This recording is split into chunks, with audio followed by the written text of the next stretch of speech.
কলকাতা বইমেলা ঘুরতে ঘুরতে একটা মজার বই দেখতে পেলাম। বইটাকেই আগে দেখাবো, শয়তানের শিরদাঁড়া। রাজ্যের বর্তমান যা অবস্থা, শিরদাঁড়া নিয়ে কিন্তু প্রশ্ন বারবার উঠেছে। আরজি করের ঘটনার পর আমরা দেখেছি জুনিয়র চিকিৎসকরা প্রাক্তন সিপি বিনীত গোয়েলের হাতে একটা শিরদাঁড়ার প্রতীকী ধরিয়ে দিয়ে এসেছিলেন। তারপরে শিরদাঁড়া নিয়ে বারবার প্রশ্ন উঠেছে।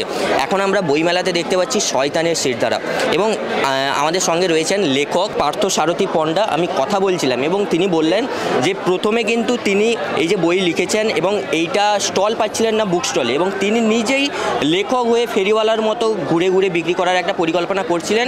ভাগ্যবশত লিটল ম্যাগাজিনে ছোট্ট একটা স্টল পেয়েছেন তিনি। আমি কথা বলবো পার্থসারথীদা, এই বইটা যখন লেখা হলো শয়তানের শিরদাঁড়া, মানুষের শিরদাঁড়া নিয়ে বারবার প্রশ্ন উঠেছে এই আরজিকর ঘটনার পর।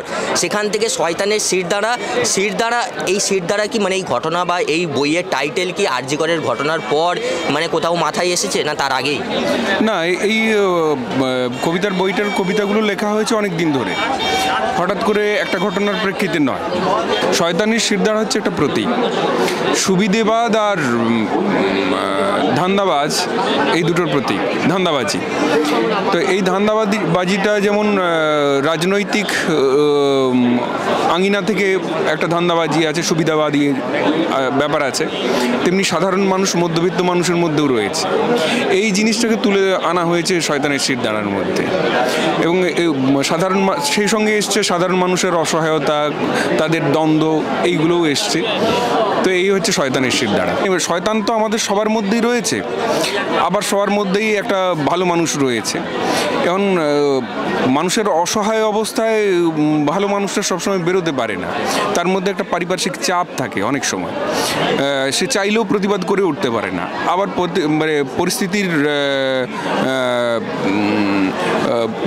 পরিস্থিতির প্রেক্ষিতে সে আবার প্রতিবাদী হয়ে ওঠে। অর্থাৎ কবিতা পড়লে বোঝা যাবে প্রতিবাদী সত্তা কিছুটা পাওয়াই যাবে। হ্যাঁ, মানুষের এখন অবস্থাটা কীরকম, গ্রামীণ মানুষ, শহরের মানুষ, সাধারণ মানুষ এখন কি ভাবছে, সেই ভাবনার জায়গাটার থেকে শয়তানের শিরদাঁড়া কথাটা উঠে এসছে আর কি।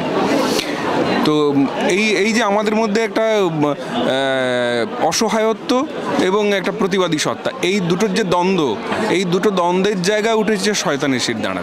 এই যে আপনার যে বই শয়তানের শিরদাঁড়া, কোথাও কি এই যে আরজিকরের ঘটনা বারবার উঠে আসছে, আরজিকরের ঘটনার কোনো কি ছাপ বা প্রতিচ্ছবি এই বইতে পাবেন পড়ুয়ারা?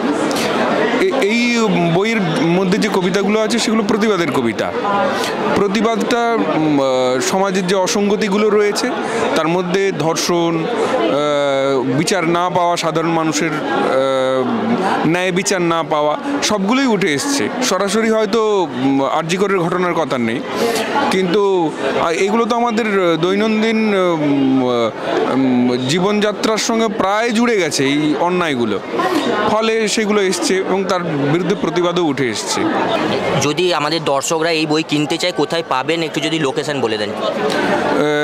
এই যে সাহিত্য রং বেরং এই পত্রিকার লিটল ম্যাগাজিন, এখান থেকেও পাওয়া যাবে।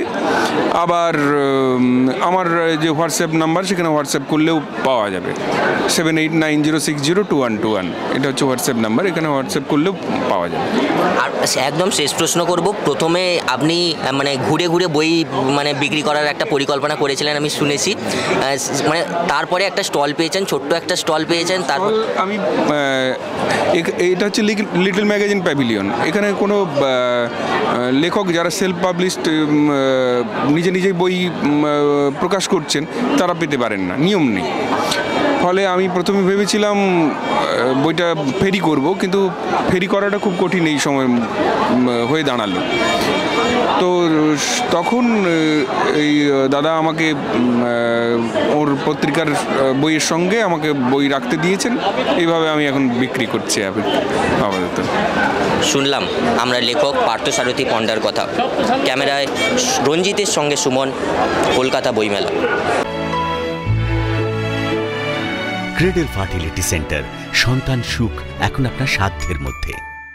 বিভিন্ন বিষয়ে ভিডিও পেতে চ্যানেল হিন্দুস্তানের ইউটিউব চ্যানেল সাবস্ক্রাইব করুন www.youtube.com/channelhindustan।